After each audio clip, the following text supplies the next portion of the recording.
Bien-aimés frères et sœurs, vous connaîtrez la vérité et la vérité vous affranchira. Ça, c'est pas moi qui le dis, c'est la Bible qui le dit. Mais moi, je vous dis mieux.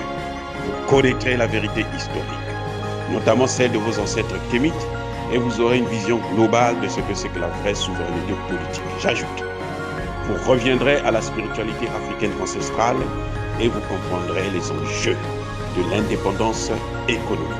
Et pour terminer, vous accepterez votre identité culturelle kémite et vous obtiendrez deux choses. La première, c'est la paix. La seconde, c'est le développement, à une condition. L'unité de toute l'Afrique noire, l'unité de tous les Noirs du monde entier. Otep à tous, bienvenue sur la chaîne des panafricanistes par essence, par conviction et par excellence. Celle des citoyens kémites, par nécessité et obligation de combat. Nous sommes une chaîne qui n'est guidée que par nos ancêtres et rien que par les ancêtres qui appartiennent à l'égrégore du monde noir. Par conséquent, nous ne croyons en aucun Dieu venu de l'étranger. Toutefois, cette vidéo n'est aucunement destinée à inciter à la haine ou à la violence, car nous menons un combat qui est d'abord et avant tout spirituel, intellectuel et démocratique. Ensuite, il est politique, géopolitique et géostratégique, contre l'impérialisme, le colonialisme, le néocolonialisme et l'endocolonat, qui sont tous qualifiés de crimes contre l'humanité. Nous menons ce combat sur la base du principe fondamental que nous avons hérité de nos ancêtres kémites, qui est celui de la Mahat, c'est-à-dire solidarité, vérité et justice. Vous êtes donc en droit de connaître la vérité et nous avons l'obligation de vous dire la vérité, rien que la vérité, afin que justice soit rendue au continent africain. Et ça, c'est notre modeste contribution dans cette noble lutte en faveur de la souveraineté, la dignité, la solidarité et l'unité africaine. C'est exactement ça que nous appelons le panafricanisme. Bien-aimés frères et sœurs, nous allons vous parler des propos biscornus de Sébastien Lecornu. Incroyable, mais vrai. Monsieur Lecornu vous rappelle, vous précise, devant le Sénat français, que vous allez voir la résurgence massive des actes de terrorisme au Mali. Lecornu a prédit la balkanisation, la dislocation du Mali. Et il a dit qu'on va repartir à la situation de 2012-2013, avant que l'armée française n'intervienne. Et M. Lecornu regrette, il condamne le Mali d'avoir fait le choix de Wagner à la place de Barkhane. Et il dit, et c'est ça qui a le plus choqué ma personnalité, que depuis la déclaration des indépendances, je me rappelle du nombre de fois où nous sommes déjà partis de certains pays et le nombre de fois où nous y sommes systématiquement revenus. Je reprends. Je me rappelle du nombre de fois où nous sommes déjà partis de certains pays et le nombre de fois où nous y sommes systématiquement revenus. Je répète encore une troisième fois. Lecornu se rappelle du nombre de fois. C'est-à-dire que toute l'histoire de l'Afrique, là, toute l'histoire de l'Afrique, plutôt de la France-Afrique, ou des relations entre la France et l'Afrique, des relations de colonisation, de colon à colonie, la seule chose qui retient l'attention d'Emmanuel Macron est plutôt Lecornu. Bon, ils sont pareils, hein. C'est le tabac de la même pipe. Donc, tous ceux qui se ressemblent s'assemblent. Dans toute son histoire, de toute l'histoire de les indépendances formelles là, que nous avons eues dans les années 60, lui, la seule chose qu'il se rappelle, quand il est allé à l'école, toutes les études qu'il a faites. Toutes les études. C'est ça l'histoire de l'Afrique. L'histoire de l'Afrique, selon M. Lecornu, se résume à ce que qu'il y a un grand nombre de fois où les Français sont déjà partis de certains pays et les mêmes pays les rappellent systématiquement. Ça, c'est ce qui a vraiment retenu l'attention de Lecornu. Vous voyez, propos biscornus tenus par un Lecornu. C'est incroyable. Mais je vais vous faire écouter la réponse du gouvernement malien qui ne s'est pas fait attendre. Et nous allons revenir là-dessus. Le gouvernement de la transition a pris avec une profonde stupéfaction des propos subversifs, irresponsables et biscornus contre le Mali tenus en France par M. Sébastien Lecornu, ministre des Armées de la République française, devant les sénateurs le 11 octobre 2023. Le gouvernement de la transition a constaté que les dix propos diffamatoires et attentatoires à la souveraineté, à l'unité ainsi qu'à l'intégrité territoriale du Mali de l'intéressé n'ont pas fait l'objet de réaction de la part des autorités françaises. Eu égard à cette complicité passive de la junte française, le gouvernement de la transition condamne les propos de M. Lecornu et rappelle aux autorités françaises que le Mali n'est plus leur colonie depuis le 22 septembre 1960 et que le sort du Mali ne se détermine pas à Paris, tout en priant ardemment que cette prédiction se retourne contre lui-même et son pays. Le gouvernement de la transition saisit cette triste occasion pour informer l'opinion que les propos de M. Lecornu sont d'autant plus graves qu'ils donnent en réalité un aperçu d'un plan diabolique et désespéré de déstabilisation portant atteinte à l'intégrité territoriale du Mali. En effet, actuellement, la jeune française ne ménage aucun effort en vue de faire fuir l'administration en lieu et place d'un retrait ordonné, coordonné et sécurisé en application des dispositions pertinentes de la résolution 2690 du Conseil de sécurité des Nations Unies.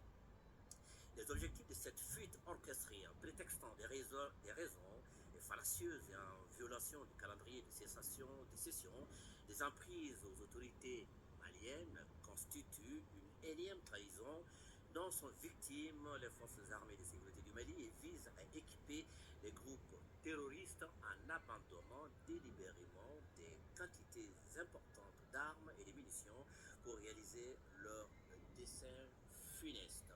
Le gouvernement de la transition rassure la population que nos vaillantes forces armées et de sécurité poursuivront avec admiration, professionnalisme et détermination la défense de l'intégrité du territoire et la sécurité des personnes et des biens. En outre, le gouvernement de la transition invite les populations maliennes à redoubler de vigilance et à renforcer la cohésion nationale en ce moment important de la vie de notre nation. Que Dieu bénisse le Mali et préserve les Maliens.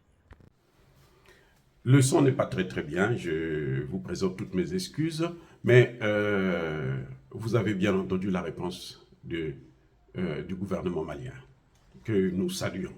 C'était une réponse ciblée, hein, c'était une réponse du berger à la bergère. Mais maintenant, ce que nous voulons dire, selon nous,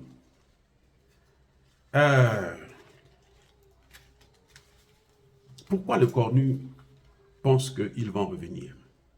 Pourquoi Lecornu pense qu'il y aura beaucoup d'actes de terroristes? C'est la vraie question, c'est ça. Qu'est-ce qui le pousse? Parce que je sache, il n'est pas prophète. Mais qu'est-ce qui le pousse à affirmer qu'il y aura beaucoup d'actes de terrorisme? Quels sont les indices qu'il y a qui suggèrent que, effectivement, eh ben, c'est clair que le Mali, ça va reprendre encore, on va repartir à la période des années 2013, avant l'opération Serval. Il doit avoir des indices, parce que tu peux pas faire une telle analyse, et puis devant qui? Devant le Sénat de son pays. Si tu n'as pas des éléments clés, si tu ne détiens pas la vérité, si tu n'es pas complice, si tu n'es pas avec les terroristes, si tu n'es pas en accord avec les terroristes, si tu n'es pas dans le secret des terroristes. Oui. Si tu n'es pas dans, tu ne planifies pas avec eux, comment tu vas savoir? Il n'est pas un magicien, que je sache. Mais il dit, et il le dit avec une assurance. Si vous regardez la vidéo, c'est parce que, bon, ça va faire trop long, mais si vous regardez la vidéo, mais on est stupéfié. On est stupéfait de voir quelqu'un qui fait une telle déclaration. Il est ministre de la Défense. Ministre de la Défense. Donc, c'est lui qui s'occupe des armes. C'est lui qui s'occupe de la guerre. La France a perdu le Mali. La France a perdu le Sahel. La France a perdu l'Afrique. Ce qui est en train de se jouer, c'est ça. Et il le sait. Et il croit motiver les sénateurs français. Non, la France ne reviendra pas. Bref, quand il le dit, comme par hasard, au même moment, il y a les troupes des casques bleus tchadiens qui libèrent des bases militaires et qui laissent des armes aux terroristes. Pourquoi il le dit? Parce que c'est lui qui a demandé. Je vous ai déjà dit que les missions des Nations Unies, là, toutes les missions des Nations Unies, sont préparées, organisées, mises à exécution par la France, par un Français. Ah oui, c'est un Français qui a toujours été, depuis la création de l'ONU, c'est un Français qui a toujours été vice-secrétaire général chargé des opérations du maintien de la paix. Et comme par hasard, c'est l'armée tchadienne qui est dans le nord, à Kidal, à Tessalit. Donc, ils ont libéré les bases et ils ont donné des armes aux terroristes. Parce que la MINUSMA est un terroriste. C'est un conglomérat de terroristes. C'est un contingent de terroristes. Vous savez quoi? Quand vous voyez un casque bleu qui travaille, quelqu'un qui travaille pour les Nations Unies, qui n'a pas son béret bleu, c'est donc un terroriste. Et un terroriste qui porte un béret bleu, c'est quoi? C'est un casque bleu de l'ONU. Donc, et comme par hasard, le contingent pose un tel acte grave de trahison totale, pendant que le président tchadien est à Paris. Vous voyez, le président tchadien est à Paris pour négocier la continuité du pouvoir. Il a pris goût, il veut garder le pouvoir et il pense que c'est Paris qui doit le mettre au pouvoir. Donc, il faut faire le jeu de la France. Parce que si c'était un autre contingent, ça ne devait pas se passer ainsi. Et le départ, comme par hasard, de ces troupes-là est précipité. Ils devraient partir normalement le mois prochain, vers le 15. Mais ils sont partis précipitamment sous prétexte qu'ils ne sont pas en sécurité. Oh, des militaires qui ne sont pas en sécurité? Mais vous êtes venus ici là pourquoi? C'est pour assurer la sécurité et vous-même vous n'êtes pas en sécurité. Mais qu'est-ce que vous êtes venus faire en fait? Si vous n'êtes pas en sécurité et vous êtes venus pour assurer la sécurité, vous êtes venus pour quoi? On n'avait pas besoin de vous. Ah oui. Maintenant, l'autre élément. Écoutez bien. Sébastien Lecornu dit qu'il y aura beaucoup d'attentats terroristes. C'est en rapport avec l'armée française au Niger. En dehors de la MINUSMA qui a déjà donné tout le paquetage qu'ils avaient. Mais l'armée française, vous savez qu'ils n'étaient pas 1500. comme Emmanuel Macron a voulu faire croire aux gens. Ils étaient 3500. 1500 sont partis.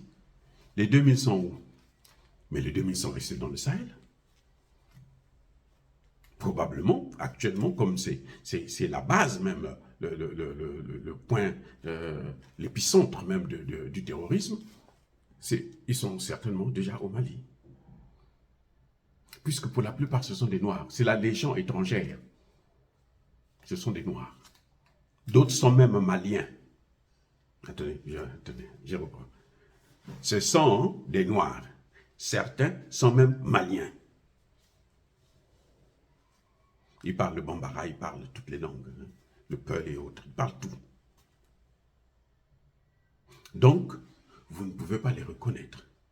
Mais ils sont là pour poser des actes terroristes. Comment pouvez-vous expliquer que dans le nord du Mali, il y a des terroristes qui tentent d'abattre des avions avec des missiles? Si vous n'êtes pas formé, vous ne pouvez pas faire ça. Ce n'est pas les petits terroristes qu'ils recrutent là, avec des machettes et des motos, qui vont, du jour au lendemain, être des experts pour abattre des avions.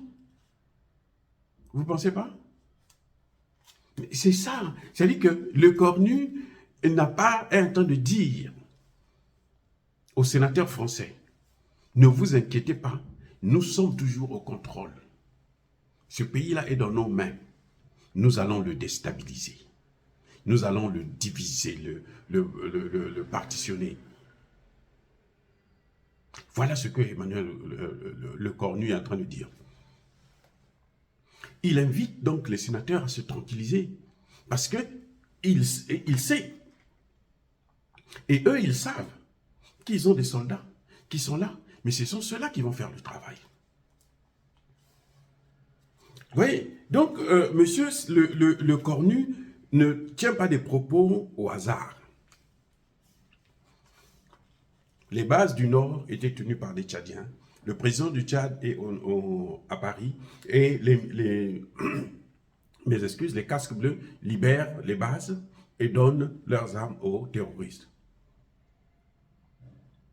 Ensuite, au Niger, c'est moins de la moitié des soldats français qui ont quitté. Les autres sont restés, ils se sont éparpillés. D'autres sont allés au Burkina, d'autres sont restés au Niger. Et pour la plupart, ils sont allés au Mali pour renforcer là-bas. Parce que s'ils échouent au Mali, là, tout le Niger, tout le Sahel, ils ont perdu. C'est pour ça que je dis que l'avenir du terrorisme en Afrique, c'est là, ça se joue là au Mali. Ça se joue là au Mali. C'est l'Afrique qui est combattue là. Le Mali n'est pas en train de se battre pour le Mali. Non, les femmes se battent pour l'ensemble du continent africain et notamment le Sahel et le golfe de Guinée. S'ils échouent là, c'est fini pour eux. C'est pour ça qu'ils ont mis tous les moyens. Vous les entendez encore envoyer des armes en Ukraine? Non? Ils n'envoient plus des armes en Ukraine. Vous les avez vus amener leur putain de porte-avions de merde là, en Israël? Non. Il est où? Il est en Côte d'Ivoire. La Côte d'Ivoire et le Bénin. C'est pourquoi. Parce qu'ils cherchent une intervention. Ce qu'ils n'auront pas. Même s'ils l'ont, on va les écraser. Je répète, même s'ils l'ont, nous allons les écraser. Nous pouvons dormir tranquille. Moi, je suis tranquille. Je ne m'inquiète pas du tout. Pas du tout. Du tout. Non, pas du tout. Parce que je sais qu'une guerre a deux dimensions. Une dimension matérielle et une dimension spirituelle. Avant, on nous avait battus parce qu'on n'avait aucune, au niveau de la dimension matérielle, on n'avait rien. Mais maintenant, nous avons la dimension matérielle et nous avons la dimension spirituelle. Quand les femmes vont se battre, là, ils ne vont pas seuls. Qui vous a dit qu'ils vont seuls? Mais les gars, soyons sérieux, bien-aimés frères et sœurs. Il ne faut pas rigoler avec ça. Ce n'est pas parce qu'on ne voit pas quelque chose que ça n'existe pas. Vous le savez déjà. Donc, lorsque les femmes vont sur le terrain, là, ils ne vont pas seuls. Ils vont avec beaucoup, des millions de soldats. Ces jeunes-là, tous ces jeunes qui soutiennent le Mali, les Maliens et les Africains, quand les FAMA sortent là, lorsqu'ils vont en mission, croyez-moi, ils sont divinement accompagnés. Par qui? Mais par nous autres. Par nous tous, par vous qui m'écoutez là. Vous ne le savez peut-être pas, mais par tous ceux qui soutiennent le Mali là. Mais les esprits vont soutenir justement les FAMA. C'est comme ça que ça se passe. Il y a deux dimensions. Donc eux, les FAMA, eux c'est la dimension matérielle, physique. Mais dans la dimension spirituelle. Mais nous sommes là. Nos ancêtres, tous nos ancêtres, ils sont là, derrière. Ils sont là. Donc, ce que le Cornu a fait, c'est juste nous faire comprendre que, effectivement, ce que disait un des voyous là, comment on appelle, service de renseignement français, qu'on va faire des opérations de déstabilisation clandestine, ça se confirme, c'est ça. C'est tout, il n'y a pas autre chose. Eh oui les gars, mais ne vous inquiétez pas. La victoire est à nous, nous l'avons déjà gagnée. Faire partir Barkhane, c'était un grand combat. C'était impossible. C'était presque impossible. Vous savez pourquoi? Parce que si c'était le Mali qui avait pris l'initiative, ça allait se passer autrement. Mais vous avez vu, la France a fait 2 interventions. Macron, 2 fois. Poussé par l'esprit de se tromper. De dire je retire mes soldats. Le Premier ministre Choguel lui l'a dit. Ce n'est pas nous qui avons demandé à Barkhane de partir, c'est Barkhane qui a dit que nous partons. Nous, on a dit, oh, allez-y. Pourquoi le Premier ministre avait dit, on nous a abandonnés en plein vol? C'était ça. Mais vous savez que Macron a regretté d'avoir fait ces déclarations. 2 déclarations qu'il rappelle ses soldats. 2. Macron a regretté. Mais qu'est-ce qui lui avait fait faire ces déclarations? C'est passé l'aspect. Ça, c'est maintenant la deuxième, l'autre dimension, et c'est la plus importante. Cette dimension-là, ils l'ont perdue. Donc, quand on a fait partir Barkhane, ça y est, c'était fini. Puisque c'était Barkhane qui était le fournisseur d'armes, de finances, le recrutement, la protection des terroristes. Maintenant, ils ne sont plus. Il y a quoi d'autre? Il n'y a plus rien. Et c'est pas nous qui avons, c'est pas le Mali qui a demandé à Barkhane de partir. C'est Macron qui a demandé à Barkhane de partir. La même chose s'est produite au Centrafrique. C'est pas Touadéra qui est allé voir Poutine, c'est Macron qui a demandé à Touadéra d'aller voir Poutine en espérant qu'il va échouer. Poutine ne va pas le soutenir. Et puis voilà, ça s'est retourné contre lui-même. C'est ça ce qu'on appelle l'aspect spirituel, la dimension. C'est ça le panafricanisme, en fait. Hein? Parce que dans le panafricanisme, il y a aussi un aspect spirituel qui est là.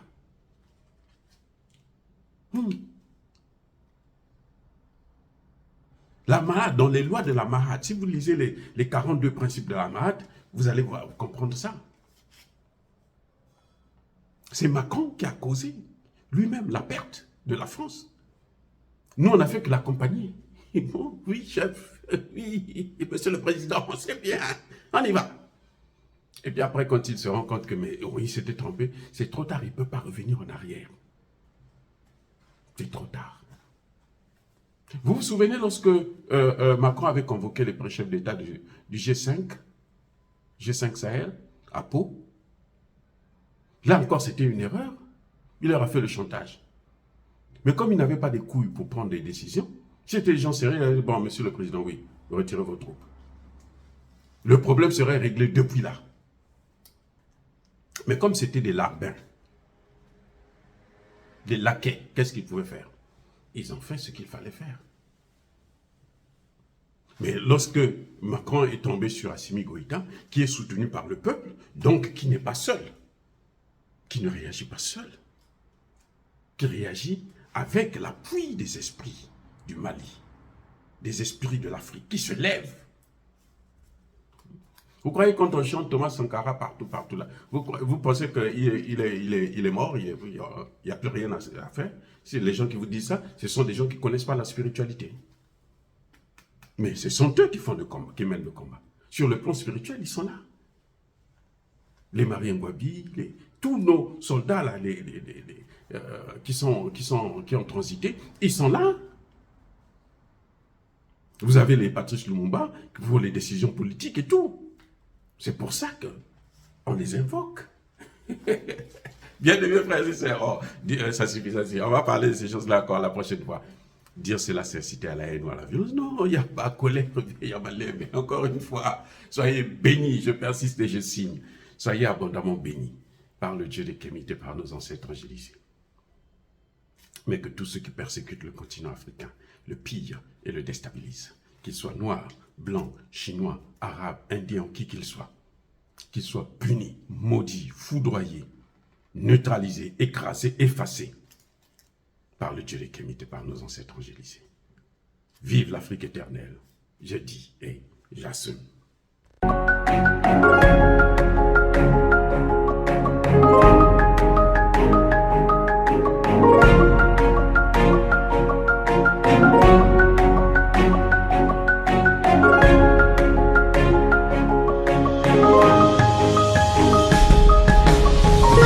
Eux, ils marchent par la foi et non par la vue. Mais moi, je vous conseille vivement de marcher par la connaissance scientifique et historique, notamment celle de nos ancêtres kémites, par les 5 sens et par l'intelligence. À vous, Abia.